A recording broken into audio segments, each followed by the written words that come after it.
ಮದುವೆ ಮಂಟಪದಲ್ಲಿ ಸಾಯಲಿ ಹೇಳಿದ ಒಂದು ಮಾತು 10 ವರ್ಷಗಳ ರಹಸ್ಯ ಬಯಲಿಗೆ ಬಂತು. ಮದುವೆ ಮಂಟಪದಲ್ಲಿ ಸಾವಿರಾರು ದೀಪಗಳು ಬೆಳಗುತ್ತಿದ್ದವು. ಸಂಬಂಧಿಕರು, ಸ್ನೇಹಿತರು, ಅತಿಥಿಗಳಿಂದ ಮಂಟಪ ತುಂಬಿ ಹೋಗಿತ್ತು. ಡೋಲು ತಾಳಗಳ ಸದ್ದು ಎಲ್ಲೆಡೆ ಮೊಳಗುತ್ತಿತ್ತು. ಇನ್ನೇನು ಕೆಲವೇ ನಿಮಿಷಗಳಲ್ಲಿ ಸಾಯಲಿಯ ಕುತ್ತಿಗೆಗೆ ಮಂಗಳಸೂತ್ರ ಕಟ್ಟಲಾಗಬೇಕಿತ್ತು. ಆದರೆ ಇದ್ದಕ್ಕಿದ್ದಂತೆ ಸಾಯಲಿ ತನ್ನ ಅಣ್ಣ ಅಮೋಲ್ನ ಕೈ ಹಿಡಿದು ಅವನನ್ನು ಪಕ್ಕಕ್ಕೆ ಕರೆದುಕೊಂಡು ಹೋದಳು. ಅವನ ಕಿವಿಯ ಬಳಿ ಬಂದು ನಿಧಾನವಾಗಿ ಹೇಳಿದಳು, ದಾದಾ, ಇಂದು ನನ್ನ ಮದುವೆಯಾದರೆ ನನ್ನ ಜೀವನವೇ ಮುಗಿದು ಹೋಗುತ್ತದೆ. ಈ ಮನೆಯಲ್ಲಿ ನೀನು ಸಂಪೂರ್ಣವಾಗಿ ನಂಬುವ ಒಬ್ಬ ವ್ಯಕ್ತಿ ಇದ್ದಾನೆ. ಆದರೆ ಅವನೇ ನನ್ನ ಜೀವನದ ಅತಿ ದೊಡ್ಡ ಶತ್ರು. ಇದನ್ನು ಕೇಳುತ್ತಿದ್ದಂತೆ ಅಮೋಲ್ನ ಮುಖದಲ್ಲಿದ್ದ ನಗು ಮಾಯವಾಯಿತು. ಅವನು ತಂಗಿಯತ್ತ ಆತಂಕದಿಂದ ನೋಡುತ್ತಾ ಕೇಳಿದ, ಸಾಯಲಿ, ನೀನು ಏನು ಹೇಳುತ್ತಿದ್ದೀಯಾ? ಸಾಯಲಿಯ ಕಣ್ಣುಗಳು ಕಣ್ಣೀರಿನಿಂದ ತುಂಬಿಕೊಂಡಿದ್ದವು. ದಾದಾ, ಒಮ್ಮೆ ಮಾತ್ರ ನನ್ನನ್ನು ನಂಬು. ನನ್ನನ್ನು ಇಲ್ಲಿಂದ ಕರೆದುಕೊಂಡು ಹೋಗು. ಅಮೋಲ್ನ ಕಿವಿಯಲ್ಲಿ ಮದುವೆಯ ಮಂಗಳಾಷ್ಟಕಗಳು ಮೊಳಗುತ್ತಿದ್ದರು. ಅವನಿಗೆ ಯಾವುದೂ ಕೇಳಿಸುತ್ತಿರಲಿಲ್ಲ. ಅವನ ಮನಸ್ಸಿನಲ್ಲಿ ಒಂದೇ ಒಂದು ಪ್ರಶ್ನೆ ಸುತ್ತುತ್ತಿತ್ತು. ನಾವು ನಂಬಿರುವ ಆ ವ್ಯಕ್ತಿ ಯಾರು? ಅಮೋಲ್ ಮತ್ತು ಸಾಯಲಿಯ ಸಂಬಂಧ ಆ ಊರಿನಲ್ಲಿ ಎಲ್ಲರಿಗೂ ಗೊತ್ತಿತ್ತು. ಸಾಯಲಿ ಚಿಕ್ಕವಳಿದ್ದಾಗಲೇ ಅವರ ತಂದೆ ತಾಯಿ ನಿಧನರಾಗಿದ್ದರು. ಆ ದಿನದಿಂದ ಸಾಯಲಿಯನ್ನು ಬೆಳೆಸುವ ಸಂಪೂರ್ಣ ಜವಾಬ್ದಾರಿ ಅಮೋಲ್ನ ಹೆಗಲ ಮೇಲೆ ಬಿದ್ದಿತ್ತು. ಸಾಯಲಿ ಅವನಿಗೆ ಕೇವಲ ತಂಗಿಯಾಗಿರಲಿಲ್ಲ. ಅವಳು ಅವನ ಮಗಳಂತಿದ್ದಳು. ಅವನ ಜವಾಬ್ದಾರಿಯಾಗಿದ್ದಳು. ಅವನ ಬದುಕಿನ ಕಾರಣವಾಗಿದ್ದಳು. ಸಾಯಲಿಗಾಗಿ ಅಮೋಲ್ ತನ್ನ ವಿದ್ಯಾಭ್ಯಾಸವನ್ನೇ ಅರ್ಧಕ್ಕೆ ನಿಲ್ಲಿಸಿದ್ದ. ಹಗಲು ರಾತ್ರಿ ದುಡಿದು ತಂಗಿಯನ್ನು ಓದಿಸಿದ್ದ. ಸಾಯಲಿ ಆಗಾಗ ಹೇಳುತ್ತಿದ್ದಳು, ದಾದಾ, ನಿನ್ನ ಜೀವನವೆಲ್ಲ ನನ್ನ ಕಾರಣಕ್ಕಾಗಿ ಕಳೆದು ಹೋಯಿತು. ಆಗ ಅಮೋಲ್ ನಗುತ್ತಾ ಹೇಳುತ್ತಿದ್ದ, ನನ್ನ ಜೀವನ ನಿನ್ನಗಾಗಿ ಕಳೆದು ಹೋಗಿಲ್ಲ ಸಾಯಲಿ, ನಿನ್ನಿಂದಲೇ ನನ್ನ ಜೀವನ ಸುಂದರವಾಗಿದೆ. ಸಾಯಲಿಯ ಮದುವೆ ರೋಹನ್ ಎಂಬ ಯುವಕನೊಂದಿಗೆ ನಿಶ್ಚಯವಾಗಿತ್ತು. ರೋಹನ್ ನಗರದಲ್ಲಿ ದೊಡ್ಡ ವ್ಯಾಪಾರ ಮಾಡುತ್ತಿದ್ದ. ನೋಡಲು ಸುಂದರ, ಮಾತನಾಡಲು ತುಂಬಾ ಸೌಮ್ಯ. ಅವನ ಕುಟುಂಬವೂ ಶ್ರೀಮಂತವಾಗಿತ್ತು. ಅಮೋಲ್ಗೆ ತನ್ನ ತಂಗಿಗೆ ಒಳ್ಳೆಯ ಮನೆ ಸಿಕ್ಕಿದೆ ಎಂಬ ಸಂತೋಷವಾಗಿತ್ತು. ಮದುವೆ ನಿಶ್ಚಯಿಸುವ ಸಂದರ್ಭದಲ್ಲಿ ರೋಹನ್ ಅಮೋಲ್ಗೆ ಹೇಳಿದ್ದ, ದಾದಾ, ಸಾಯಲಿ ನಿಮ್ಮ ತಂಗಿ. ಆದರೆ ಮದುವೆಯಾದ ನಂತರ ಅವಳು ನನಗೆ ಅತ್ಯಂತ ಮುಖ್ಯವಾದ ವ್ಯಕ್ತಿಯಾಗಿರುತ್ತಾಳೆ. ನೀವು ಅವಳ ಬಗ್ಗೆ ಚಿಂತಿಸಬೇಕಾಗಿಲ್ಲ. ಅಮೋಲ್ ರೋಹನ್ನ ಮಾತನ್ನು ಸಂಪೂರ್ಣವಾಗಿ ನಂಬಿದ್ದ. ಮದುವೆಯ ಸಿದ್ಧತೆಯಲ್ಲಿ ಅವನು ಹಗಲು ರಾತ್ರಿ ತೊಡಗಿಕೊಂಡ. ತನ್ನ ಮನೆಯಲ್ಲಿದ್ದ ಅನೇಕ ವಸ್ತುಗಳನ್ನು ಮಾರಾಟ ಮಾಡಿ ತಂಗಿಗಾಗಿ ಆಭರಣಗಳನ್ನು ಖರೀದಿಸಿದ. ಊರಿನ ಜನರೆಲ್ಲ ಹೇಳುತ್ತಿದ್ದರು, ಅಮೋಲ್ ನಿಜವಾಗಿಯೂ ತಂಗಿಗೆ ತಂದೆಯ ಕರ್ತವ್ಯ ಮಾಡಿದ್ದಾನೆ. ಮದುವೆಯ ಹಿಂದಿನ ರಾತ್ರಿ ಸಾಯಲಿ ಮೌನವಾಗಿ ಕುಳಿತಿದ್ದಳು. ಅಮೋಲ್ ಅವಳನ್ನು ಗಮನಿಸಿ ಕೇಳಿದ, ಏನಾಯಿತು ಸಾಯಲಿ? ಏನೂ ಇಲ್ಲ ದಾದಾ. ಅಮೋಲ್ ಅವಳ ತಲೆಯ ಮೇಲೆ ಕೈಯಿಟ್ಟು ಹೇಳಿದ, ನಿನ್ನ ಮುಖದಲ್ಲಿರುವ ದುಗಕ ನನಗೆ ಕಾಣುತ್ತಿದೆ. ಏನಾಗಿದೆ ಎಂದು ಹೇಳು. ಸಾಯಲಿ ಕೆಲ ಕ್ಷಣ ಅಣ್ಣನ ಮುಖವನ್ನೇ ನೋಡುತ್ತಿದ್ದಳು. ಆದರೆ ಏನೂ ಹೇಳಲಿಲ್ಲ. ಕೊನೆಗೆ ನಿಧಾನವಾಗಿ ಹೇಳಿದಳು, ದಾದಾ, ನಾಳೆ ಏನೇ ಆಗಲಿ ನನ್ನನ್ನು ಮಾತ್ರ ನಂಬು. ಆ ಮಾತಿನ ಅರ್ಥ ಅಮೋಲ್ಗೆ ಆಗ ಅರ್ಥವಾಗಲಿಲ್ಲ. ಮರುದಿನ ಬೆಳಗ್ಗೆ ಮನೆಯಲ್ಲಿ ಮದುವೆಯ ಸಂಭ್ರಮ ಶುರುವಾಯಿತು. ಸಾಯಲಿಯನ್ನು ವಧುವಿನಂತೆ ಸಿಂಗಾರಿಸಲಾಯಿತು. ಕೆಂಪು ಸೀರೆ, ಚಿನ್ನದ ಆಭರಣ, ಹಣೆಯ ಮೇಲೆ ಕುಂಕುಮ. ಆದರೆ ಅವಳ ಮುಖದಲ್ಲಿ ಮಾತ್ರ ವಿಚಿತ್ರವಾದ ಭಯ ಕಾಣಿಸುತ್ತಿತ್ತು. ಅಮೋಲ್ ತಂಗಿಯನ್ನು ನೋಡಿ ಭಾವುಕನಾಗಿ ಹೇಳಿದ, ಇವತ್ತು ನನ್ನ ಚಿಕ್ಕ ಸಾಯಲಿ ಇಷ್ಟು ದೊಡ್ಡವಳಾಗಿ ಬಿಟ್ಟಳಲ್ಲ. ಸಾಯಲಿಯ ಕಣ್ಣುಗಳಲ್ಲಿ ನೀರು ತುಂಬಿತು. ಅವಳು ಏನೋ ಹೇಳಲು ಬಾಯಿ ತೆರೆದಳು. ಆದರೆ ಮಾತು ಹೊರಬರಲಿಲ್ಲ. ಮಧ್ಯಾಹ್ನ ವರನ ಮೆರವಣಿಗೆ ಬಂತು. ರೋಹನ್ ಕುದುರೆಯ ಮೇಲೆ ಕುಳಿತು ಮಂಟಪಕ್ಕೆ ಬಂದ. ಎಲ್ಲರೂ ಸಂತೋಷದಲ್ಲಿದ್ದರು. ಅಮೋಲ್ ಮುಂದೆ ಹೋಗಿ ರೋಹನ್ನನ್ನು ಸ್ವಾಗತಿಸಿದ. ರೋಹನ್ ಅಮೋಲ್ನನ್ನು ಅಪ್ಪಿಕೊಂಡು ಹೇಳಿದ, ಇಂದಿನಿಂದ ಸಾಯಲಿಯ ಜವಾಬ್ದಾರಿ ನನ್ನದು. ಅಮೋಲ್ ನಕ್ಕ. ಆದರೆ ಕೆಲವೇ ಗಂಟೆಗಳಲ್ಲಿ ಇದೇ ಮಾತು ತನ್ನ ಜೀವನದ ಅತಿ ದೊಡ್ಡ ಪ್ರಶ್ನೆಯಾಗಲಿದೆ ಎಂಬುದು ಅವನಿಗೆ ತಿಳಿದಿರಲಿಲ್ಲ. ಮದುವೆಯ ವಿಧಿಗಳು ಆರಂಭವಾದವು. ಸಾಯಲಿ ಮತ್ತು ರೋಹನ್ ಮಂಟಪದಲ್ಲಿ ಕುಳಿತಿದ್ದರು.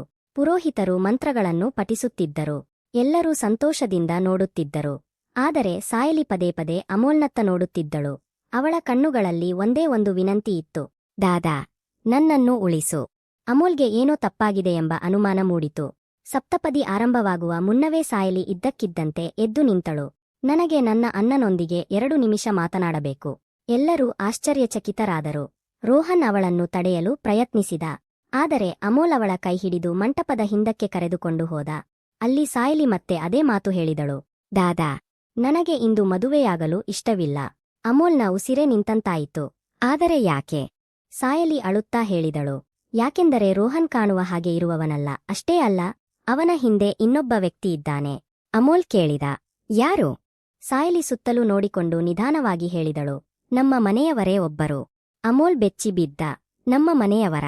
ಸಾಯಲಿ ತಲೆಯಾಡಿಸಿದಳು. ಹೌದು ದಾದಾ. ಅಮ್ಮ ಅಪ್ಪನ ನಂತರ ನೀನು ಯಾರನ್ನು ಅತಿ ಹೆಚ್ಚು ನಂಬಿದ್ದೀಯೋ ಅವನೇ. ಅಮೋಲ್ನ ಮನಸ್ಸಿನಲ್ಲಿ ತಕ್ಷಣ ಒಂದು ಹೆಸರು ಮೂಡಿತು, ಮಾಮಾ ಶಂಕರ್. ಸಾಯಲಿ ತಲೆಯಾಡಿಸಿದಳು. ಹೌದು ದಾದಾ. ಮಾಮ. ಅಮೋಲ್ಗೆ ನಂಬಿಕೆಯಾಗಲಿಲ್ಲ. ತಂದೆ ತಾಯಿ ನಿಧನರಾದ ನಂತರ ಕೆಲವು ವರ್ಷಗಳ ಕಾಲ ಶಂಕರ ಮಾಮ ಅಮೋಲ್ ಮತ್ತು ಸಾಯಲಿಗೆ ಸಹಾಯ ಮಾಡಿದ್ದ. ಅಮೋಲ್ ಅವನನ್ನು ತುಂಬಾ ನಂಬುತ್ತಿದ್ದ. ಅವನು ಹೇಳಿದ, ಮಾಮ ಹೀಗೆ ಮಾಡಿರಲು ಸಾಧ್ಯವೇ ಇಲ್ಲ. ಸಾಯಲಿ ಕಣ್ಣೀರಿನಿಂದ ಹೇಳಿದಳು, ದಾದಾ ನನ್ನ ಬಳಿ ಸಾಕ್ಷಿ ಇದೆ. ಅವಳು ತನ್ನ ಬ್ಯಾಗಿನಿಂದ ಒಂದು ಚಿಕ್ಕ ಪೆನ್ಡ್ರೈವ್ ತೆಗೆದಳು. ಇದರೊಳಗೆ ಎಲ್ಲವೂ ಇದೆ. ಅಮೋಲ್ ಅದನ್ನು ಕೈಗೆತ್ತಿಕೊಂಡ. ಇದರೊಳಗೆ ಏನಿದೆ? ಸಾಯಲಿ ಹೇಳಿದಳು, ನಮ್ಮ ಅಮ್ಮ ಅಪ್ಪ ಸತ್ತ ಆ ರಾತ್ರಿ ನಡೆದ ನಿಜವಾದ ಘಟನೆ. ಅಮೋಲ್ನ ಕೈಗಳು ನಡುಗತೊಡಗಿದವು. ಏನು ಹೇಳುತ್ತಿದ್ದೀಯಾ? ಸಾಯಲಿ ಹೇಳಿದಳು, ದಾದಾ, ಅಮ್ಮ ಅಪ್ಪನ ಸಾವು ಸಾಮಾನ್ಯ ಅಪಘಾತವಲ್ಲ.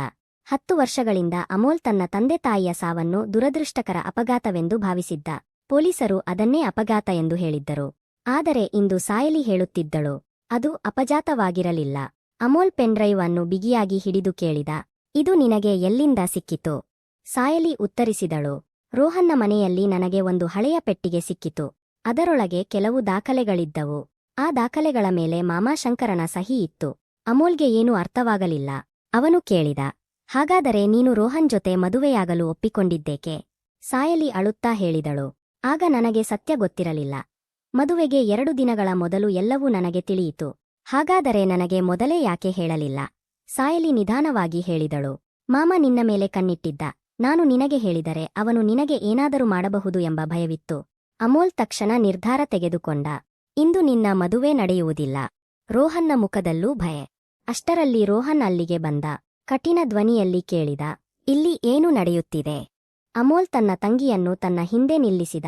ಅವನು ರೋಹನ್ನನ್ನು ಕೇಳಿದ, ರೋಹನ್, ನಿನ್ನ ಮನೆಯಲ್ಲಿ ನನ್ನ ಅಮ್ಮ ಅಪ್ಪನ ಆಸ್ತಿಗೆ ಸಂಬಂಧಿಸಿದ ಕೆಲವು ದಾಖಲೆಗಳು ಸಿಕ್ಕಿವೆಯೇ? ಅವರ ಅಪಘಾತಕ್ಕೆ ಸಂಬಂಧಿಸಿದ ದಾಖಲೆಗಳು ಯಾಕಿವೆ? ರೋಹನ್ ಕೆಲವು ಕ್ಷಣ ಮೌನವಾಗಿದ್ದ. ನಂತರ ಕೇಳಿದ, ನಿಮಗೆ ಏನು ಗೊತ್ತಾಗಿದೆ? ಅಮೋಲ್ ಅವನ ಕಾಲರ್ ಹಿಡಿದುಕೊಂಡ. ಎಲ್ಲವನ್ನೂ ಹೇಳು. ರೋಹನ್ನ ಮುಖದಲ್ಲಿ ಭಯ ಕಾಣಿಸಿಕೊಂಡಿತು. ಅವನು ಹೇಳಿದ, ನನಗೆ ಏನೂ ಗೊತ್ತಿಲ್ಲ. ಆದರೆ ನನ್ನ ತಂದೆಗೆ ಗೊತ್ತಿರಬಹುದು. ಅಮೋಲ್ಗೆ ಅನುಮಾನ ಮತ್ತಷ್ಟು ಹೆಚ್ಚಾಯಿತು. ಅಷ್ಟರಲ್ಲಿ ಶಂಕರ ಮಾಮ ಅಲ್ಲಿಗೆ ಬಂದ. ಅವನು ಅಮೋಲ್ನ ಕೈ ಹಿಡಿದು ಹೇಳಿದ, ಏನು ಮಾಡುತ್ತಿದ್ದೀಯಾ?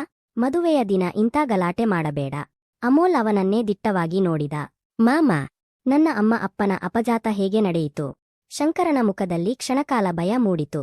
ಆದರೆ ತಕ್ಷಣ ತನ್ನನ್ನು ತಾನು ಸಮಾಧಾನಿಸಿಕೊಂಡ. ನಿನ್ನ ತಲೆ ಕೆಟ್ಟಿದೆಯಾ? ಸಾಯಲಿ ಕೂಗಿದಳು. ಮಾಮ, ಸುಳ್ಳು ಹೇಳಬೇಡಿ. ಶಂಕರ ಅವಳತ್ತ ನೋಡಿದ. ನಿನಗೆ ಏನೂ ಗೊತ್ತಿಲ್ಲ. ಅಮೋಲ್ ಪೆನ್ಡ್ರೈವ್ ತೋರಿಸಿ ಕೇಳಿದ, ಹಾಗಾದರೆ ಇದು ಏನು?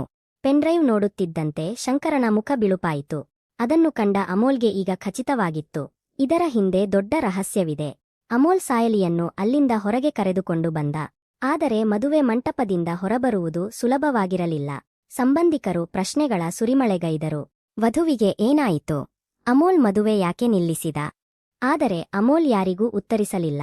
ಅವನು ಸಾಯಲಿಯನ್ನು ಕಾರಿನಲ್ಲಿ ಕೂರಿಸಿಕೊಂಡು ನೇರವಾಗಿ ತಮ್ಮ ಹಳೆಯ ಮನೆಗೆ ಹೊರಟ. ಮನೆಗೆ ತಲುಪಿದ ಕೂಡಲೇ ಪೆನ್ಡ್ರೈವ್ ಅನ್ನು ಕಂಪ್ಯೂಟರ್ಗೆ ಜೋಡಿಸಿದ. ಮೊದಲ ಫೈಲ್ನಲ್ಲಿ ಒಂದು ವಿಡಿಯೋ ಇತ್ತು. ವಿಡಿಯೋದಲ್ಲಿ ಒಂದು ಗ್ಯಾರೇಜ್ ಕಾಣಿಸುತ್ತಿತ್ತು. ಅಲ್ಲಿ 2 ವ್ಯಕ್ತಿಗಳು ಮಾತನಾಡುತ್ತಿದ್ದರು. ಅವರಲ್ಲಿ ಒಬ್ಬ ಶಂಕರ, ಇನ್ನೊಬ್ಬ ರೋಹನ್ನ ತಂದೆ ಸುರೇಶ್. ಸುರೇಶ್ ಹೇಳುತ್ತಿದ್ದ, ಅಪಘಾತವಾದ ನಂತರ ಎಲ್ಲ ಕೆಲಸವೂ ಸುಲಭವಾಗುತ್ತದೆ. ಹುಡುಗ ಹುಡುಗಿ ಇನ್ನೂ ಚಿಕ್ಕವರು. ದಾಖಲೆಗಳು ನಮ್ಮ ಕೈಗೆ ಬಂದರೆ ಆಸ್ತಿ ನಮ್ಮದೇ. ಶಂಕರ ಕೇಳಿದ, ಆದರೆ ಕಾರಿನ ವಿಷಯ? ಸುರೇಶ್ ಉತ್ತರಿಸಿದ, ಬ್ರೇಕ್ಗಳನ್ನು ಈಗಾಗಲೇ ಹಾಳು ಮಾಡಿದ್ದೇವೆ. ಯಾರಿಗೂ ಅನುಮಾನ ಬರುವುದಿಲ್ಲ. ವಿಡಿಯೋ ನೋಡುತ್ತಿದ್ದಂತೆ ಅಮೋಲ್ನ ಕಣ್ಣುಗಳಿಂದ ಕಣ್ಣೀರು ಹರಿಯಿತು. ಅವನ ಅಮ್ಮ ಅಪ್ಪನ ಸಾವು ಅಪಘಾತವಾಗಿರಲಿಲ್ಲ. ಅದು ಪೂರ್ವನಿಯೋಜಿತ ಸಂಚು. ಮತ್ತು ಆ ಸಂಚಿನಲ್ಲಿ ಅವನ ಸ್ವಂತ ಮಾಮನ ಕೈಯಿತ್ತು. ಸಾಯಲಿ ಅಣ್ಣನ ಕೈ ಹಿಡಿದಳು. ಅಮೋಲ್ ಏನೂ ಮಾತನಾಡಲಿಲ್ಲ. ಅವನ ಮನಸ್ಸಿನಲ್ಲಿ ತಾಯಿಯ ಮುಖ ಮೂಡಿತು. ತಂದೆಯ ಧ್ವನಿ ನೆನಪಾಯಿತು. 10 ವರ್ಷಗಳಿಂದ ಯಾರನ್ನೂ ತನ್ನ ಅಮ್ಮ ಅಪ್ಪನ ನಂತರ ಅತಿ ಹೆಚ್ಚು ನಂಬಿದ್ದನೋ ಅವನೇ ಅವರ ಸಾವಿಗೆ ಕಾರಣನಾಗಿದ್ದ. ಆದರೆ ಇನ್ನೂ ಒಂದು ಪ್ರಶ್ನೆ ಉಳಿದಿತ್ತು. ಶಂಕರ ಇದನ್ನೆಲ್ಲ ಯಾಕೆ ಮಾಡಿದ್ದ? ಮುಂದಿನ ಫೈಲ್ನಲ್ಲಿ ಒಬ್ಬ ವಕೀಲನ ಧ್ವನಿ ಕೇಳಿಸಿತು. ಶಂಕರ ಮತ್ತು ಸುರೇಶ್ ಆಸ್ತಿಯನ್ನು ತಮ್ಮದಾಗಿಸಿಕೊಳ್ಳಲು ಈ ಸಂಚು ರೂಪಿಸಿದ್ದರು. ಆದರೆ ಅಪಘಾತದ ನಂತರ ಅವರು ನಿರೀಕ್ಷಿಸಿದ್ದ ದಾಖಲೆಗಳು ಅವರಿಗೆ ಸಿಗಲಿಲ್ಲ.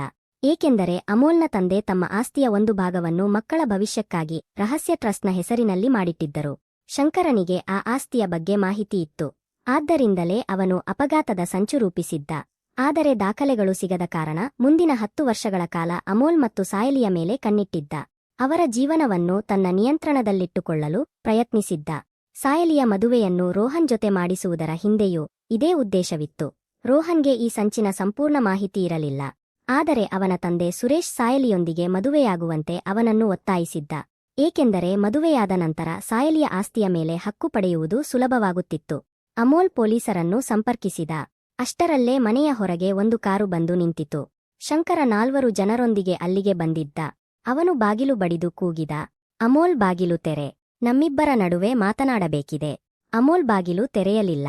ಶಂಕರ ಮತ್ತೆ ಕೂಗಿದ, ಬಾಗಿಲು ತೆರೆ. ಈ ಸಾಕ್ಷಿಯನ್ನು ಇಟ್ಟುಕೊಂಡು ನನ್ನನ್ನು ಜೈಲಿಗೆ ಕಳುಹಿಸುತ್ತೀಯೇ ಎಂದುಕೊಂಡಿದ್ದೀಯಾ? ಅಮೋಲ್ ಮೌನವಾಗಿದ್ದ. ಶಂಕರ ಮತ್ತೆ ಹೇಳಿದ, ನಿನಗೆ ಗೊತ್ತಿಲ್ಲದ ಒಂದು ವಿಷಯವಿದೆ. ನಿನ್ನ ಅಪ್ಪನ ಸಾವಿನ ಸಂಪೂರ್ಣ ಸತ್ಯ ನನ್ನ ಬಳಿಯೂ ಇದೆ. ಅಮೋಲ್ ಬೆಚ್ಚಿ ಬಿದ್ದ. ಶಂಕರ ಹೇಳಿದ, ನಿನ್ನ ತಂಗಿಯನ್ನು ಉಳಿಸಬೇಕೆಂದಿದ್ದರೆ ಆ ಪೆನ್ಡ್ರೈವ್ ತೆಗೆದುಕೊಂಡು ಹೊರಗೆ ಬಾ. ಅಮೋಲ್ಗೆ ಈಗ ಸಾಯಲಿಯ ಜೀವಕ್ಕೂ ಅಪಾಯವಿದೆ ಎಂಬುದು ಅರ್ಥವಾಯಿತು. ಅವನು ಪೊಲೀಸರಿಗೆ ಮನೆಯ ಸ್ಥಳದ ಮಾಹಿತಿಯನ್ನು ಕಳುಹಿಸಿದ. ಕೆಲವೇ ನಿಮಿಷಗಳಲ್ಲಿ ಪೊಲೀಸ್ ವಾಹನಗಳು ಅಲ್ಲಿಗೆ ಬಂದವು. ಶಂಕರ ಮತ್ತು ಅವನ ಸಹಚರರು ತಪ್ಪಿಸಿಕೊಳ್ಳಲು ಪ್ರಯತ್ನಿಸಿದರು.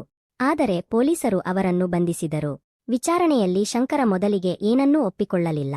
ಆದರೆ ಪೆನ್ಡ್ರೈವ್ನಲ್ಲಿದ್ದ ವಿಡಿಯೋ, ಹಳೆಯ ಬ್ಯಾಂಕ್ ವ್ಯವಹಾರಗಳ ದಾಖಲೆಗಳು ಮತ್ತು ಗ್ಯಾರೇಜ್ನ ರೆಕಾರ್ಡಿಂಗ್ಗಳನ್ನು ಪೊಲೀಸರು ಮುಂದಿಟ್ಟಾಗ ಅವನ ಬಳಿ ಹೇಳಲು ಏನೂ ಉಳಿಯಲಿಲ್ಲ. ಕೊನೆಗೆ ಅವನು ಒಪ್ಪಿಕೊಂಡ. ಅಮೋಲ್ನ ಅಪ್ಪನ ಅಪಘಾತದ ಹಿಂದೆ ಅವನಿಗೂ ಸುರೇಶ್ಗೂ ಕೈಯಿತ್ತು. ಇದನ್ನು ಕೇಳಿದ ಅಮೋಲ್ ಸಂಪೂರ್ಣವಾಗಿ ಕುಸಿದು ಹೋದ. ಅವನು ಕಣ್ಣೀರಿನಿಂದ ಹೇಳಿದ, ಮಾಮಾ, ನೀವು ನಮಗೆ ಅಪ್ಪನಂತಿದ್ದೀರಿ. ನೀವೇ ಅವರನ್ನು ಕೊಂದಿದ್ದೀರಾ? ಶಂಕರ ತಲೆ ತಗ್ಗಿಸಿದ. ಅಮೋಲ್ನ ಕಣ್ಣುಗಳಿಂದ ಕಣ್ಣೀರು ಹರಿಯುತ್ತಿತ್ತು. ನಿಮಗೆ ಹಣ ಬೇಕಿತ್ತು. ಅದಕ್ಕಾಗಿ ನನ್ನ ಬಾಲ್ಯವನ್ನು ಕಿತ್ತುಕೊಂಡಿರಿ. ನನ್ನ ತಂಗಿಯನ್ನು ಅನಾಥಳನ್ನಾಗಿ ಮಾಡಿದಿರಿ. ಈಗ ಅವಳ ಜೀವನವನ್ನು ಹಾಳು ಮಾಡಲು ಹೊರಟಿದ್ದಿರಿ. ಶಂಕರನ ಬಳಿ ಯಾವುದೇ ಉತ್ತರ ಇರಲಿಲ್ಲ. ಮರುದಿನ ಸಾಯಲಿ ತನ್ನ ಮದುವೆಯನ್ನು ರದ್ದುಗೊಳಿಸಿದಳು. ರೋಹನ್ ಅವಳ ಬಳಿ ಕ್ಷಮೆ ಕೇಳಿದ. ತನ್ನ ತಂದೆಯ ಸಂಚಿನ ಬಗ್ಗೆ ತನಗೆ ಸಂಪೂರ್ಣ ಮಾಹಿತಿ ಇರಲಿಲ್ಲ ಎಂದು ಹೇಳಿದ. ಸಾಯಲಿ ಅವನನ್ನು ದೂಷಿಸಲಿಲ್ಲ. ಆದರೆ ಅವಳು ಸ್ಪಷ್ಟವಾಗಿ ಹೇಳಿದಳು, ನನ್ನ ಜೀವನದ ನಿರ್ಧಾರವನ್ನು ಇನ್ನು ಮುಂದೆ ನಾನೇ ತೆಗೆದುಕೊಳ್ಳುತ್ತೇನೆ. ಅಮೋಲ್ ತನ್ನ ತಂಗಿಗೆ ಹೇಳಿದ, ನಿನಗೆ ಮದುವೆಯಾಗಬೇಕು ಅನ್ನಿಸಿದರೆ ನಿನ್ನ ಮನಸ್ಸಿನಂತೆ ಮದುವೆಯಾಗು. ಮದುವೆಯಾಗಬಾರದು ಅನ್ನಿಸಿದರೂ ಪರವಾಗಿಲ್ಲ. ನಾನು ಯಾವಾಗಲೂ ನಿನ್ನ ಜೊತೆ ಇರುತ್ತೇನೆ. ಸಾಯಲಿ ಅಣ್ಣನ ಭುಜದ ಮೇಲೆ ತಲೆಯಿಟ್ಟು ಹೇಳಿದಳು, ದಾದಾ, ಇಂದು ನನಗೆ ಅರ್ಥವಾಯಿತು. ನನ್ನ ಪಾಲಿಗೆ ಮದುವೆಗಿಂತ ನಿನ್ನ ನಂಬಿಕೆಯೇ ದೊಡ್ಡದು. ಕೆಲವು ತಿಂಗಳುಗಳ ನಂತರ ಸಾಯಲಿ ಮತ್ತೆ ತನ್ನ ವಿದ್ಯಾಭ್ಯಾಸವನ್ನು ಮುಂದುವರಿಸಿದಳು. ಅವಳು ಕಾನೂನು ಓದಲು ನಿರ್ಧರಿಸಿದಳು. ಅವಳು ಹೇಳಿದಳು, ನನ್ನಂತಹ ಹುಡುಗಿಯರು ತಮ್ಮ ಹಕ್ಕುಗಳಿಗಾಗಿ ತಾವೇ ಹೋರಾಡಲು ಸಾಧ್ಯವಾಗಬೇಕು. ಅಮೋಲ್ ಅವಳ ನಿರ್ಧಾರಕ್ಕೆ ಸಂಪೂರ್ಣ ಬೆಂಬಲ ನೀಡಿದ. ಮುಂದಿನ ಹಲವು ವರ್ಷಗಳನ್ನು ಸಾಯಲಿ ತನ್ನ ಕಾಲಿನ ಮೇಲೆ ತಾನು ನಿಲ್ಲಲು ಬಳಸಿಕೊಂಡಳು. ಕೆಲವು ವರ್ಷಗಳ ನಂತರ ಸಾಯಲಿ ಒಬ್ಬ ಯಶಸ್ವಿ ವಕೀಲಳಾದಳು. ಬಡವರು ಮತ್ತು ಅನ್ಯಾಯಕ್ಕೆ ಒಳಗಾದವರಿಗೆ ಉಚಿತ ಕಾನೂನು ನೆರವು ನೀಡಲು ಆರಂಭಿಸಿದಳು. ಅಮೋಲ್ ಆಗಾಗ ಅವಳ ಕಚೇರಿಯ ಹೊರಗೆ ನಿಂತು ಹೆಮ್ಮೆಯಿಂದ ಅವಳನ್ನು ನೋಡುತ್ತಿದ್ದ. ಒಂದು ದಿನ ಸಾಯಲಿ ತನ್ನ ಅಣ್ಣನನ್ನು ಕಚೇರಿಯೊಳಗೆ ಕರೆಸಿಕೊಂಡಳು. ಗೋಡೆಯ ಮೇಲೆ ಅವರ ಅಪ್ಪನ ದೊಡ್ಡ ಫೋಟೋ ಇತ್ತು. ಅದರ ಕೆಳಗೆ ಒಂದು ಸಾಲು ಬರೆಯಲಾಗಿತ್ತು, ಅವರು ನನಗೆ ಜನ್ಮ ನೀಡಿದರು, ಆದರೆ ನನ್ನ ಅಣ್ಣ ನನಗೆ ಬದುಕುವುದನ್ನು ಕಲಿಸಿದ. ಅಮೋಲ್ ಆ ಸಾಲನ್ನು ಓದಿ ಕಣ್ಣೀರಿಟ್ಟ. ಸಾಯಲಿ ಅವನತ್ತ ನೋಡಿ ಹೇಳಿದಳು, ದಾದಾ, ನನ್ನ ಮದುವೆಯ ದಿನ ನಾನು ನಿನ್ನ ಕಿವಿಯಲ್ಲಿ ಒಂದು ರಹಸ್ಯ ಹೇಳಿದ್ದೆ. ಆದರೆ ಇಂದು ನಿನಗೆ ಒಂದು ಸತ್ಯ ಹೇಳಬೇಕು. ಅಮೋಲ್ ಕೇಳಿದ, ಏನು? ಸಾಯಲಿ ನಗುತ್ತಾ ಹೇಳಿದಳು, ಆ ದಿನ ನನಗೆ ನನ್ನ ಮದುವೆಯನ್ನು ಉಳಿಸಿಕೊಳ್ಳಬೇಕಿರಲಿಲ್ಲ, ನನ್ನ ಜೀವನವನ್ನು ಉಳಿಸಿಕೊಳ್ಳಬೇಕಿತ್ತು. ಮತ್ತು ನನ್ನ ಜೀವನವನ್ನು ಉಳಿಸಿದ ವ್ಯಕ್ತಿ ನೀನು. ಅಮೋಲ್ನ ಕಣ್ಣುಗಳಲ್ಲಿ ಕಣ್ಣೀರು ತುಂಬಿತು. ಅವನು ತಂಗಿಯನ್ನು ಅಪ್ಪಿಕೊಂಡು ಹೇಳಿದ, ಸಾಯಲಿ, ನೀನು ಎಂದಿಗೂ ನನ್ನ ಜವಾಬ್ದಾರಿಯಾಗಿರಲಿಲ್ಲ. ನೀನು ನನ್ನ ಜೀವನವಾಗಿದ್ದೆ. ಸಾಯಲಿ ಹೇಳಿದಳು, ಮತ್ತು ನೀನು ಕೇವಲ ನನ್ನ ಅಣ್ಣನಲ್ಲ, ನೀನೇ ನನ್ನ ಮನೆ. ಇಬ್ಬರು ಬಹಳ ಹೊತ್ತು ಒಬ್ಬರನ್ನೊಬ್ಬರು ಅಪ್ಪಿಕೊಂಡೇ ನಿಂತಿದ್ದರು. ಆ ದಿನ ಅಮೋಲ್ ತನ್ನ ಅಪ್ಪನ ಫೋಟೋದ ಮುಂದೆ ದೀಪ ಹಚ್ಚಿದ. ಮನಸ್ಸಿನಲ್ಲಿ ಹೇಳಿಕೊಂಡ, ಅಮ್ಮ, ಅಪ್ಪ, ಇಂದು ನಿಮ್ಮ ಮಗಳು ತನ್ನ ಕಾಲಿನ ಮೇಲೆ ನಿಂತಿದ್ದಾಳೆ. ನಾನು ಕೊಟ್ಟ ಮಾತನ್ನು ಉಳಿಸಿಕೊಂಡಿದ್ದೇನೆ. ಸಾಯಲಿಯು ದೀಪದ ಮುಂದೆ ಕೈ ಮುಗಿದಳು. ಅವಳ ಕಣ್ಣುಗಳಲ್ಲಿ ಕಣ್ಣೀರು ಇತ್ತು. ಆದರೆ ಆ ಕಣ್ಣೀರಿನಲ್ಲಿ ದುಃಖವಿರಲಿಲ್ಲ, ಅಲ್ಲಿ ನೆಮ್ಮದಿಯಿತ್ತು. ಮದುವೆಯ ಮಂಟಪದಲ್ಲಿ ಭಯದಿಂದ ನಿಂತಿದ್ದ ಆ ಹುಡುಗಿಯಿಂದ ತನ್ನ ಕಾಲಿನ ಮೇಲೆ ತಾನೇ ನಿಂತ ಧೈರ್ಯಶಾಲಿ ಮಹಿಳೆಯಾಗಿ ಸಾಯಲಿಯ ಪ್ರಯಾಣ ಸುಲಭವಾಗಿರಲಿಲ್ಲ. ಆದರೆ ಅವಳ ಪ್ರತಿಯೊಂದು ಹೆಜ್ಜೆಯಲ್ಲೂ ಅವಳ ಅಣ್ಣ ಅಮೋಲ್ನ ನೆರಳಿತ್ತು. ಅಮೋಲ್ನ ಜೀವನವನ್ನು ಆ ದಿನ ಬದಲಿಸಿತ್ತು. ಅವನಿಗೆ ಒಂದು ಸತ್ಯ ಅರ್ಥವಾಗಿತ್ತು. ಕೆಲವೊಮ್ಮೆ ಸಂಬಂಧಗಳಲ್ಲಿನ ದೊಡ್ಡ ಪರೀಕ್ಷೆ ರಕ್ತದ ಸಂಬಂಧದ್ದಲ್ಲ, ನಂಬಿಕೆಯದ್ದು. ನಾವು ನಂಬುವವರೇ ಕೆಲವೊಮ್ಮೆ ನಮ್ಮನ್ನು ಮೋಸ ಮಾಡಬಹುದು. ಆದರೆ ಅದರಿಂದ ಜಗತ್ತಿನಲ್ಲಿ ಒಳ್ಳೆಯ ಜನರೇ ಇಲ್ಲ ಎಂಬುದಾಗುವುದಿಲ್ಲ. ದಾದಾ, ನೀನು ನನ್ನನ್ನು ನಂಬಿದ್ದೆ. ಸಾಯಲಿ ಒಂದು ದಿನ ತನ್ನ ಅಣ್ಣನನ್ನು ಕೇಳಿದಳು, ದಾದಾ, ಆ ದಿನ ನಾನು ನಿನಗೆ ಏನು ಹೇಳದೆ ಇದ್ದಿದ್ದರೆ ಏನಾಗುತ್ತಿತ್ತು? ಅಮೋಲ್ ನಗುತ್ತಾ ಹೇಳಿದ, ನಿನ್ನ ಮನಸ್ಸಿನಲ್ಲಿ ಏನೋ ತಪ್ಪಾಗಿದೆ ಎಂದು ನನಗೆ ಅನಿಸುತ್ತಿದ್ದೇ ಇತ್ತು. ಸಾಯಲಿ ನಕ್ಕಳು, ನಿನಗೆ ನನ್ನ ಮೇಲೆ ಅಷ್ಟು ನಂಬಿಕೆ ಇತ್ತೆ? ಅಮೋಲ್ ಹೇಳಿದ. ತಮ್ಮ ತಂಗಿಯ ಕಣ್ಣುಗಳಲ್ಲಿ ಇರುವ ಸುಳ್ಳನ್ನು ಅಣ್ಣ ಯಾವಾಗಲೂ ಗುರುತಿಸಲಾರ. ಆದರೆ ಅವಳ ಕಣ್ಣುಗಳಲ್ಲಿ ಇರುವ ಭಯವನ್ನು ಖಂಡಿತ ಗುರುತಿಸಬಲ್ಲ. ಸಾಯಲಿಯ ಕಣ್ಣುಗಳಲ್ಲಿ ಮತ್ತೆ ಕಣ್ಣೀರು ತುಂಬಿತು. ಅವಳು ಅಣ್ಣನ ಕೈಮೇಲೆ ತಲೆಯಿಟ್ಟು ಹೇಳಿದಳು, ದಾದಾ, ಇನ್ನು ಮುಂದೆ ನನ್ನ ಜೀವನದಲ್ಲಿ ಏನೇ ಆಗಲಿ ನಿನ್ನಿಂದ ಒಂದು ವಿಷಯವನ್ನೂ ಮುಚ್ಚಿಡುವುದಿಲ್ಲ. ಅಮೋಲ್ ನಗುತ್ತಾ ಹೇಳಿದ, ಮತ್ತು ನಿನ್ನ ಪ್ರತಿಯೊಂದು ರಹಸ್ಯವನ್ನೂ ನಾನು ಕಾಪಾಡುತ್ತೇನೆ. ಆ ದಿನದ ನಂತರ ಅವರ ಮನೆಯಲ್ಲಿ ಮತ್ತೆಂದು ಭಯಕ್ಕೆ ಜಾಗ ಇರಲಿಲ್ಲ. ಅಮ್ಮ ಅಪ್ಪನ ನೆನಪು ಅವರೊಂದಿಗೆ ಇತ್ತು. ಆದರೆ ಆ ನೆನಪುಗಳು ಈಗ ಅವರಿಗೆ ನೋವು ಕೊಡುತ್ತಿರಲಿಲ್ಲ. ಅವು ಅವರಿಗೆ ಶಕ್ತಿ ನೀಡುತ್ತಿದ್ದವು. ಅಮೋಲ್ ಮತ್ತು ಸಾಯಲಿ ಸೇರಿ ತಮ್ಮ ಅಮ್ಮ ಅಪ್ಪನ ಹೆಸರಿನಲ್ಲಿ ಬಡ ಮಕ್ಕಳಿಗಾಗಿ ಒಂದು ಸಣ್ಣ ಶಿಕ್ಷಣ ಕೇಂದ್ರವನ್ನು ಆರಂಭಿಸಿದರು. ಪ್ರತಿ ವರ್ಷ ಅನೇಕ ಮಕ್ಕಳಿಗೆ ಅಲ್ಲಿ ಉಚಿತ ಶಿಕ್ಷಣ ದೊರೆಯತೊಡಗಿತು. ಸಾಯಲಿ ಮಕ್ಕಳಿಗೆ ಯಾವಾಗಲೂ ಒಂದೇ ಮಾತು ಹೇಳುತ್ತಿದ್ದಳು, ಜೀವನದಲ್ಲಿ ಯಾವುದೇ ಸಂಕಷ್ಟ ಬಂದರೂ ಹೆದರಬೇಡಿ. ಸತ್ಯ ಎಷ್ಟೇ ಕಠಿಣವಾಗಿದ್ದರೂ ಅದನ್ನು ಮರೆಮಾಚುವುದಕ್ಕಿಂತ ಎದುರಿಸುವುದು ಉತ್ತಮ. ಅಮೋಲ್ ಹೇಳುತ್ತಿದ್ದ, ನೀವು ಪ್ರೀತಿಸುವ ಜನರಿಗೆ ಸಮಯ ಕೊಡಿ. ಏಕೆಂದರೆ ಕೆಲವೊಮ್ಮೆ ಒಬ್ಬ ವ್ಯಕ್ತಿಯನ್ನು ಉಳಿಸಲು 1000 ಜನರ ಅಗತ್ಯವಿಲ್ಲ. ಕೇವಲ ಒಂದು ನಂಬಿಕೆಯ ಕೈ ಸಾಕು. ಕೆಲವು ವರ್ಷಗಳ ನಂತರ ಸಾಯಲಿ ಒಬ್ಬ ಸರಳ, ಅರ್ಥಮಾಡಿಕೊಳ್ಳುವ ಯುವಕನೊಂದಿಗೆ ಮದುವೆಯಾದಳು. ಮದುವೆಯ ದಿನ ಮತ್ತೆ ಅವಳು ತನ್ನ ಅಣ್ಣನ ಬಳಿಗೆ ಬಂದಳು. ಅಮೋಲ್ನ ಕಣ್ಣುಗಳಲ್ಲಿ ಹಳೆಯ ದಿನಗಳ ನೆನಪು ಮೂಡಿತ್ತು. ಸಾಯಲಿ ನಗುತ್ತಾ ಹೇಳಿದಳು, ದಾದಾ, ಈ ಬಾರಿ ನಾನು ನಿನಗೆ ಯಾವುದೇ ರಹಸ್ಯ ಹೇಳುವುದಿಲ್ಲ. ಅಮೋಲ್ ನಕ್ಕು ಕೇಳಿದ, ಯಾಕೆ? ಸಾಯಲಿ ಹೇಳಿದಳು, ಏಕೆಂದರೆ ಈ ಬಾರಿ ನನ್ನ ಜೀವನದ ಪ್ರತಿಯೊಂದು ನಿರ್ಧಾರವನ್ನು ನಿನ್ನೊಂದಿಗೆ ಮಾತನಾಡಿಯೇ ತೆಗೆದುಕೊಳ್ಳುತ್ತೇನೆ. ಅಮೋಲ್ ಅವಳ ತಲೆಯ ಮೇಲೆ ಕೈಯಿಟ್ಟು ಹೇಳಿದ, ಈಗ ನನಗೆ ಬೇಕಿರುವುದು ಒಂದೇ, ನೀನು ಜೀವನಪೂರ್ತಿ ಸಂತೋಷವಾಗಿರಬೇಕು. ಸಾಯಲಿ ಹೇಳಿದಳು, ಮತ್ತು ನನಗೆ ಬೇಕಿರುವುದು ಒಂದೇ, ನನ್ನ ಅಣ್ಣ ಯಾವಾಗಲೂ ನನ್ನ ಜೀವನದಲ್ಲಿ ಇರಬೇಕು. ಮದುವೆಯ ಮಂಟಪದಲ್ಲಿ ಮತ್ತೆ ಮಂಗಳಾಷ್ಟಕಗಳು ಮೊಳಗಿದವು. ಆದರೆ ಈ ಬಾರಿ ಸಾಯಲಿಯ ಮುಖದಲ್ಲಿ ಭಯವಿರಲಿಲ್ಲ. ಅವಳ ಕಣ್ಣುಗಳಲ್ಲಿ ಆತ್ಮವಿಶ್ವಾಸವಿತ್ತು. ಅಮೋಲ್ ಹಿಂದೆ ನಿಂತು ತನ್ನ ತಂಗಿಯನ್ನು ನೋಡುತ್ತಿದ್ದ. ಅವನಿಗೆ ನೆನಪಾಯಿತು. ಒಮ್ಮೆ ಇದೇ ಮಂಟಪದಲ್ಲಿ ಸಾಯಲಿ ಅವನ ಕಿವಿಯಲ್ಲಿ, ದಾದಾ, ನನ್ನನ್ನು ಉಳಿಸು ಎಂದು ಹೇಳಿದ್ದಳು. ಆದರೆ ಇಂದು ಅದೇ ತಂಗಿ ತನ್ನ ಜೀವನವನ್ನು ತಾನೇ ತನ್ನ ಕೈಗಳಿಂದ ಕಟ್ಟಿಕೊಳ್ಳುತ್ತಿದ್ದಳು. ಅಮೋಲ್ನ ಕಣ್ಣುಗಳಲ್ಲಿ ಕಣ್ಣೀರು ತುಂಬಿತು. ಸಾಯಲಿ ಅದನ್ನು ನೋಡಿ ನಕ್ಕಳು. ಆ ನಗುವಿನಲ್ಲಿ 10 ವರ್ಷಗಳ ನೋವಿನ ನಂತರ ಸಿಕ್ಕ ನೆಮ್ಮದಿಯಿತ್ತು. ಮದುವೆ ಮುಗಿಯಿತು. ಸಾಯಲಿ ತನ್ನ ಹೊಸ ಜೀವನದತ್ತ ಹೊರಟಳು. ಗಾಡಿ ಕಣ್ಣಿಗೆ ಕಾಣದಷ್ಟು ದೂರ ಹೋಗುವವರೆಗೂ ಅಮೋಲ್ ಅಲ್ಲೇ ನಿಂತಿದ್ದ. ಅವನ ಮನಸ್ಸಿನಲ್ಲಿ ಒಂದೇ ಒಂದು ಮಾತು ಇತ್ತು, ತಂಗಿಯನ್ನು ಮನೆಯಿಂದ ಕಳುಹಿಸುವಾಗ ಅಣ್ಣ ಅವಳನ್ನು ಎಂದಿಗೂ ಬಿಟ್ಟು ಹೋಗುವುದಿಲ್ಲ. ಅವನು ಅವಳ ಜೀವನದಲ್ಲಿ ಒಂದು ಹೊಸ ಮನೆಗೆ ಜಾಗ ಮಾಡಿಕೊಡುತ್ತಾನೆ. ಗಾಡಿ ಕಣ್ಣಿಗೆ ಕಾಣದಾಯಿತು. ಅಮೋಲ್ ಆಕಾಶದತ್ತ ನೋಡಿದ. ಅವನಿಗೆ ತನ್ನ ಅಮ್ಮ ಅಪ್ಪನ ಆಶೀರ್ವಾದ ಸಿಕ್ಕಂತಾಯಿತು. ಅವನು ನಿಧಾನವಾಗಿ ಹೇಳಿದ, ಇಂದು ನಾನು ನನ್ನ ಮಾತನ್ನು ಉಳಿಸಿಕೊಂಡೆ. ಸ್ನೇಹಿತರೆ, ಈ ಕಥೆಯ ಅತ್ಯಂತ ದೊಡ್ಡ ಸಂದೇಶ ಒಂದೇ, ಸಂಬಂಧ ರಕ್ತದಿಂದ ಕೂಡಿರುವುದು ಮುಖ್ಯ, ಆದರೆ ಅದಕ್ಕಿಂತ ಮುಖ್ಯವಾದುದು ಒಬ್ಬರ ಮೇಲೊಬ್ಬರು ಇಟ್ಟುಕೊಂಡಿರುವ ನಂಬಿಕೆ. ಸಂಕಷ್ಟದ ಸಮಯದಲ್ಲಿ ನಮಗೆ 1000 ಜನರ ಅಗತ್ಯವಿರುವುದಿಲ್ಲ. ಕೆಲವೊಮ್ಮೆ ಒಬ್ಬ ಅಣ್ಣ, ಒಬ್ಬ ತಂಗಿ, ಅಥವಾ ಒಬ್ಬ ನಿಜವಾದ ಮನುಷ್ಯ ಸಾಕು.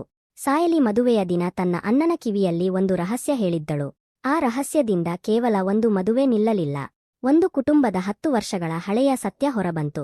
ಅಮ್ಮ ಅಪ್ಪನ ಸಾವಿನ ಹಿಂದಿನ ರಹಸ್ಯ ಬಯಲಾಯಿತು, ಮತ್ತು ಒಬ್ಬ ತಂಗಿಗೆ ತನ್ನ ಜೀವನವನ್ನು ಮರಳಿ ಪಡೆಯಲು ಸಾಧ್ಯವಾಯಿತು. ಆದ್ದರಿಂದ ಜೀವನದಲ್ಲಿ ನಿಮ್ಮ ಹತ್ತಿರದ ವ್ಯಕ್ತಿಯ ಕಣ್ಣುಗಳಲ್ಲಿ ಭಯ ಕಾಣಿಸಿದಾಗ ಏನಾಯಿತು ಎಂದು ಮಾತ್ರ ಕೇಳಬೇಡಿ. ಅವನ ಅಥವಾ ಅವಳ ಕೈ ಹಿಡಿದು ಹೇಳಿ, ನಾನು ನಿನ್ನ ಜೊತೆ ಇದ್ದೇನೆ. ಏಕೆಂದರೆ ಕೆಲವೊಮ್ಮೆ ಒಬ್ಬ ಮನುಷ್ಯನ ಜೀವನಕ್ಕೆ ಅತ್ಯಂತ ದೊಡ್ಡ ಆಧಾರ ಮಾತಲ್ಲ, ತನ್ನವರ ಕೈ. ಅಮೋಲ್ ಮತ್ತು ಸಾಯಲಿ ತಮ್ಮ ಅಮ್ಮ ಅಪ್ಪನ ಫೋಟೋದ ಮುಂದೆ ದೀಪ ಹಚ್ಚುತ್ತಾ ಕುಳಿತಿದ್ದರು. ಸಾಯಲಿ ನಿಧಾನವಾಗಿ ಫೋಟೋವನ್ನು ಮುಟ್ಟಿ ಹೇಳಿದಳು, ಅಮ್ಮ, ಇಂದು ಕೂಡ ದಾದಾ ನನ್ನನ್ನು ಉಳಿಸಿದ. ಅಮೋಲ್ನ ಕಣ್ಣುಗಳಲ್ಲಿ ನೀರು ತುಂಬಿತು. ಅವನು ತಂಗಿಯ ಕೈ ಹಿಡಿದು ಹೇಳಿದ, ಸಾಯಲಿ, ನಾನು ನಿನ್ನನ್ನು ಉಳಿಸಲಿಲ್ಲ. ನೀನೇ ನನಗೆ ನನ್ನ ಕುಟುಂಬವನ್ನು ಮರಳಿಕೊಟ್ಟೆ. ಕೆಲವು ಕ್ಷಣ ಇಬ್ಬರ ನಡುವೆ ಮೌನ ಆವರಿಸಿತು. ಆ ಮೌನದಲ್ಲಿ ಅವರ ಬಾಲ್ಯದ ನೆನಪುಗಳು ಮತ್ತೆ ಜೀವಂತವಾದವು. ಅಮ್ಮನ ಕೈಯ ಅಡುಗೆ, ಅಪ್ಪನ ಗದರಿಕೆ, ಶಾಲೆಯಿಂದ ಮನೆಗೆ ಬರುವಾಗ ಇಬ್ಬರು ಮಾಡುತ್ತಿದ್ದ ಜಗಳ, ಮಳೆಯ ದಿನ ಒಂದೇ ಛತ್ರಿಯಡಿ ಮನೆಗೆ ಬರುತ್ತಿದ್ದ ಆ ದಿನಗಳು, ಎಲ್ಲವೂ ಅವರ ಕಣ್ಣ ಮುಂದೆ ಹಾದು ಹೋದವು. ಸಾಯಲಿ ನಗುತ್ತಾ ಕೇಳಿದಳು, ದಾದಾ, ನೆನಪಿದೆಯಾ? ನಾನು ಚಿಕ್ಕವಳಿದ್ದಾಗ ನಿನ್ನ ಸೈಕಲ್ ತೆಗೆದುಕೊಂಡು ಓಡಿ ಹೋಗುತ್ತಿದ್ದೆ. ಅಮೋಲ್ ನಕ್ಕ, ಹೌದು. ಆದರೆ ನೀನು ಸೈಕಲ್ ವಾಪಸ್ ತಂದಾಗ ಅದರಲ್ಲಿ ಒಂದಲ್ಲ ಒಂದು ವಸ್ತು ಮುರಿದಿರುತ್ತಿತ್ತು. ಇಬ್ಬರೂ ಜೋರಾಗಿ ನಕ್ಕರು. ಹಲವು ವರ್ಷಗಳ ನಂತರ ಆ ಮನೆಯಲ್ಲಿ ಮತ್ತೆ ನಗುವಿನ ಸದ್ದು ಮೊಳಗಿತು. ಅಮೋಲ್ ಮನಸ್ಸಿನಲ್ಲಿ ನಿರ್ಧರಿಸಿದ, ಕಳೆದ ವರ್ಷಗಳನ್ನು ಮರಳಿ ತರಲು ನಮ್ಮಿಂದ ಸಾಧ್ಯವಿಲ್ಲ, ಆದರೆ ಉಳಿದ ಪ್ರತಿಯೊಂದು ವರ್ಷವನ್ನು ಸುಂದರವಾಗಿಸಬಹುದು. ಸಾಯಲಿ ಅವನ ಭುಜದ ಮೇಲೆ ತಲೆಯಿಟ್ಟು ಹೇಳಿದಳು, ದಾದಾ, ಇನ್ನು ಜೀವನದಲ್ಲಿ ಏನೇ ಆಗಲಿ ಮೊದಲು ನಿನಗೇ ಹೇಳುತ್ತೇನೆ. ಅಮೋಲ್ ಹೇಳಿದ, ಮತ್ತು ನಿನ್ನ ಪ್ರತಿಯೊಂದು ನಿರ್ಧಾರದಲ್ಲೂ ನಾನು ನಿನ್ನ ಬೆನ್ನಿಗೆ ನಿಂತಿರುತ್ತೇನೆ. ಆ ದಿನಗಳ ನಂತರ ಅವರು ಬಡ ಮತ್ತು ಅಗತ್ಯವಿರುವ ಮಕ್ಕಳಿಗಾಗಿ ತಮ್ಮ ಅಮ್ಮ ಅಪ್ಪನ ಹೆಸರಿನಲ್ಲಿ ಆರಂಭಿಸಿದ್ದ ಶಿಕ್ಷಣ ಕೇಂದ್ರವನ್ನು ಇನ್ನಷ್ಟು ದೊಡ್ಡದಾಗಿಸಿದರು. ಅಮೋಲ್ ಆಗಾಗ ಹೇಳುತ್ತಿದ್ದ, ನಮ್ಮ ಅಮ್ಮ ಅಪ್ಪ ನಮಗೆ ಪ್ರೀತಿ ಕೊಟ್ಟರು, ಈಗ ಅದೇ ಪ್ರೀತಿಯನ್ನು ಮತ್ತೊಬ್ಬರ ಜೀವನಕ್ಕೆ ತಲುಪಿಸಬೇಕು. ಸಾಯಲಿ ಪ್ರತಿಯೊಂದು ಮಗುವಿಗೂ ಹೇಳುತ್ತಿದ್ದಳು, ಪರಿಸ್ಥಿತಿ ಎಷ್ಟೇ ಕಠಿಣವಾಗಿದ್ದರೂ ಸತ್ಯದಿಂದ ಓಡಬೇಡಿ, ನಿಮ್ಮವರನ್ನು ನಂಬಲು ಎಂದಿಗೂ ಹೆದರಬೇಡಿ. ಕೆಲವು ವರ್ಷಗಳ ನಂತರ ಆ ಶಿಕ್ಷಣ ಕೇಂದ್ರದಲ್ಲಿ ಓದುತ್ತಿದ್ದ ಒಬ್ಬ ಬಾಲಕ ಅಮೋಲ್ನನ್ನು ಕೇಳಿದ, ಕಾಕಾ, ನೀವು ಇದನ್ನೆಲ್ಲ ಯಾಕೆ ಮಾಡುತ್ತೀರಿ? ಅಮೋಲ್ ನಗುತ್ತಾ ಉತ್ತರಿಸಿದ, ಏಕೆಂದರೆ ಒಬ್ಬರ ಜೀವನವನ್ನು ಬದಲಿಸಲು ಯಾವಾಗಲೂ ದೊಡ್ಡ ಹಣದ ಅಗತ್ಯವಿಲ್ಲ. ಕೆಲವೊಮ್ಮೆ ನಾನು ನಿನ್ನ ಜೊತೆ ಇದ್ದೇನೆ ಎಂದು ಹೇಳುವ ಒಬ್ಬ ವ್ಯಕ್ತಿ ಸಾಕು. ಸ್ವಲ್ಪ ದೂರದಲ್ಲಿ ನಿಂತಿದ್ದ ಸಾಯಲಿ ಈ ಮಾತನ್ನು ಕೇಳುತ್ತಿದ್ದಳು. ಅವಳ ಮುಖದಲ್ಲಿ ನೆಮ್ಮದಿಯ ನಗು ಮೂಡಿತ್ತು. ತನ್ನ ಜೀವನದಲ್ಲಿ ಬಂದ ಪ್ರತಿಯೊಂದು ಸಂಕಷ್ಟವೂ ತನ್ನನ್ನು ಮುರಿಯಲಿಲ್ಲ ಎಂಬುದು ಅವಳಿಗೆ ಅರ್ಥವಾಗಿತ್ತು. ಬದಲಿಗೆ ಅವು ಅವಳನ್ನು ಇನ್ನಷ್ಟು ಬಲಿಷ್ಠಳನ್ನಾಗಿ ಮಾಡಿದ್ದವು. ಮತ್ತು ಅವಳ ಅಣ್ಣ ಅಮೋಲ್, ಅವನು ಇಂದಿಗೂ ಅದೇ ವ್ಯಕ್ತಿ, ತನ್ನಿಗಾಗಿ ಏನನ್ನೂ ಕೇಳದವನು. ಆದರೆ ತನ್ನ ತಂಗಿಯ ಮುಖದಲ್ಲಿ ಒಂದು ನಗು ಕಾಣಲು ಜೀವನಪೂರ್ತಿ ಏನನ್ನಾದರೂ ಮಾಡಲು ಸಿದ್ಧನಾಗಿದ್ದವನು. ಮನೆ ಎಂದರೆ ಗೋಡೆಗಳಲ್ಲ. ಒಂದು ಸಂಜೆ ಇಬ್ಬರೂ ಮತ್ತೆ ತಮ್ಮ ಅಮ್ಮನ ಫೋಟೋದ ಮುಂದೆ ದೀಪ ಹಚ್ಚಲು ಕುಳಿತರು. ಸಾಯಲಿ ಅಣ್ಣನ ಕೈ ಹಿಡಿದು ಹೇಳಿದಳು, ದಾದಾ, ಇಂದು ನನಗೆ ಒಂದು ವಿಷಯ ಅರ್ಥವಾಯಿತು. ಅಮೋಲ್ ಕೇಳಿದ, ಏನು? ಸಾಯಲಿ ಹೇಳಿದಳು, ಮನೆ ಅನ್ನೋದು ಗೋಡೆಗಳಿಂದ ನಿರ್ಮಾಣವಾಗುವುದಿಲ್ಲ. ಸಂಕಷ್ಟದಲ್ಲೂ ನಮ್ಮ ಕೈ ಬಿಡದ ಮನುಷ್ಯರಿಂದ ಮನೆ ನಿರ್ಮಾಣವಾಗುತ್ತದೆ. ಅಮೋಲ್ ಅವಳತ್ತ ನೋಡಿ ನಗುತ್ತಾ ಹೇಳಿದ, ಹಾಗಾದರೆ ನನ್ನ ಮನೆ ನೀನೇ ಸಾಯಲಿ. ಸಾಯಲಿಯ ಕಣ್ಣುಗಳಲ್ಲಿ ಮತ್ತೆ ಕಣ್ಣೀರು ತುಂಬಿತು. ಅವಳು ತನ್ನ ಅಣ್ಣನನ್ನು ಅಪ್ಪಿಕೊಂಡಳು. ಆ ಅಪ್ಪುಗೆಯಲ್ಲಿ 10 ವರ್ಷಗಳ ಅಂತರವಿತ್ತು. ಸಾವಿರಾರು ಕಣ್ಣೀರುಗಳಿದ್ದವು, ಲಕ್ಷಾಂತರ ನೆನಪುಗಳಿದ್ದವು. ಹೊರಗೆ ರಾತ್ರಿ ಗಾಳವಾಗುತ್ತಿತ್ತು. ಆದರೆ ಅವರ ಮನೆಯಲ್ಲಿದ್ದ ಚಿಕ್ಕ ದೀಪ ಇನ್ನೂ ಉರಿಯುತ್ತಲೇ ಇತ್ತು. ಅದು ಅವರ ಅಮ್ಮ ಅಪ್ಪನ ಆಶೀರ್ವಾದದಂತೆ ಒಂದು ಮಾತನ್ನು ಹೇಳುತ್ತಿದ್ದಂತೆ ಕಾಣಿಸಿತು. ಸಂಬಂಧಗಳು ಎಷ್ಟೇ ಪರೀಕ್ಷೆಗಳನ್ನು ಎದುರಿಸಿದರೂ ಮನಸ್ಸಿನಲ್ಲಿ ಪ್ರೀತಿ ಜೀವಂತವಾಗಿದ್ದರೆ ಅವುಗಳನ್ನು ಮತ್ತೆ ಹೊಸದಾಗಿ ಬದುಕಬಹುದು. ಆ ರಾತ್ರಿ ಅಮೋಲ್ ತನ್ನ ಡೈರಿಯಲ್ಲಿ ಕೇವಲ ಒಂದು ವಾಕ್ಯ ಬರೆದನು, ನಾನು ನನ್ನ ತಂಗಿಯನ್ನು ಕಳೆದುಕೊಂಡಿದ್ದೇನೆ ಎಂದುಕೊಂಡಿದ್ದೆ. ಆದರೆ ನಿಜವಾಗಿ ಅವಳು ಯಾವತ್ತೂ ನನ್ನ ಹೃದಯದಲ್ಲೇ ಇದ್ದಳು. ಮತ್ತೆ ಅವಳ ಕೈಯನ್ನು ನನ್ನ ಕೈಯಲ್ಲಿ ಹಿಡಿಯುವ ಸರಿಯಾದ ಸಮಯಕ್ಕಾಗಿ ಮಾತ್ರ ಕಾಯುತ್ತಿದ್ದಳು. ಅಂತ್ಯ.